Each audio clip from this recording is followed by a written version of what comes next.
اب میں جناب رضوان فاروقی صاحب سے گزارش کر رہا ہوں کہ مشاعرے کی کارروائی کو آگے بڑھائیں، اور آج کے مشاعرے کی نظامت جناب رضوان فاروقی کریں گے، اور مشاعرے کا آغاز نعت سے کیا جائے گا، اور اس کے لیے میں نام بتا جناب وقار کاشف صاحب سے نعت آپ کو پڑھوانی ہے۔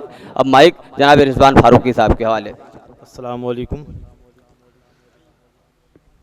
جناب تشنا عالمی کا شعر ہے کہ تیرے دیار میں پہلی بار آیا ہوں، مگر یہ لگتا نہیں ہے کوئی پرایا ہوں۔ بہرحال میں کار نظامت سے پوری طرح واقف تو نہیں ہوں، لیکن جب کبھی یہ ذمہ داری سونپی جاتی ہے تو مجھے وہ کیفیت ہوتی ہے جیسے کسی کو تیرنا نہ آتا ہو اور اس کو ندی میں یا تالاب میں پھینک دیا جائے تو وہ پلٹنے کی کوشش کرتا ہے، نکلنے کی کوشش کرتا ہے۔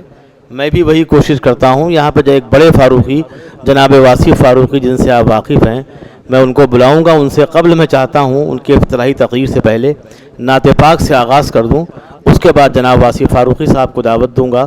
وہ خواجہ صاحب کے متعلق، بارہ بنکی و اہل بارہ بنکی کے متعلق آپ کو وہ کچھ بتائیں گے جو شاید میرے لیے مشکل ہو۔ خواجہ یونس صاحب کا معاملہ یہ ہے کہ بڑے لوگ عام طور پہ بڑے وہ لوگ کہے جاتے ہیں جو بڑے زمیندار ہوتے ہیں یا دولت و ثروت کے انبار پہ بیٹھ کے گردن کو ٹیڑھا کر لیا کرتے ہیں اور چاہتے یہ ہیں کہ جو وہ کہیں اس کو حکم خدا سمجھا جائے۔ خواجہ یونس صاحب نے ایسا نہیں کیا۔ جب وہ دولت ثروت کے انبار پہ بیٹھ سکتے تھے تب بھی ان کی گردن میں خم رہا۔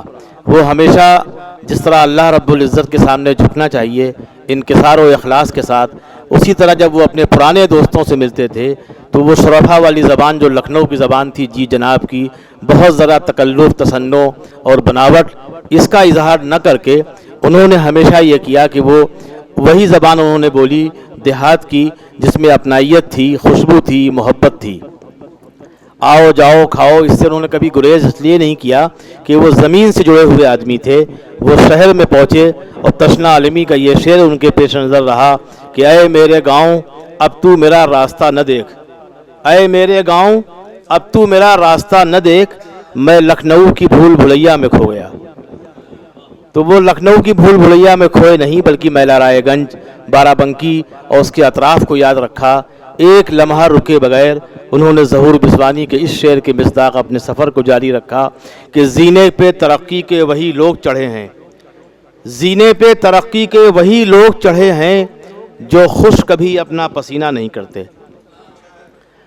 انہوں نے پسینے کو پوچھے بغیر اپنے سفر کو جاری رکھا۔ نتیجہ یہ کہ 40 سے زائد برانچز چھوڑیں۔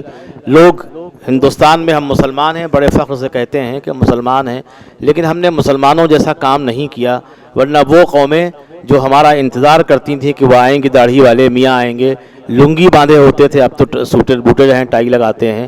علی گڑھ نے پوری ایک ٹیم تیار کر دی، خواجہ یونس نے 40 برانچز قائم کر دیں، لیکن اس کے بعد بھی ہمارا معیار وہ نہیں ہو پایا جو کل کے ملا کا تھا، وہ آج کے عالم کا نہیں ہے۔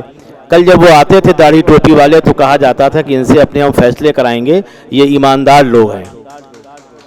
اب جب ہم حج کر کے آتے ہیں حج بیت اللہ سے، جہاں کا طریقہ یہ ہے، اصول یہ بتایا گیا کہ بالکل ایک نہائے دھوئے معصوم بچے کی طرح انسان بن جاتا ہے، اس کے بعد بھی کوئی غیر مسلم یہ نہیں کہتا یہ حاجی صاحب آئے ہیں ان سے اپنا فیصلہ کرایا جائے۔ تو کبھی ہمیں اپنے گریبان میں ضرور جھانکنا چاہیے کہ آج ہندوستان میں ہمیں وہ توقیر یا دنیا میں وہ توقیر کیوں حاصل نہیں ہے۔ کہیں نہ کہیں ہم اپنے کردار سے، اپنے معیار سے گر گئے ہیں۔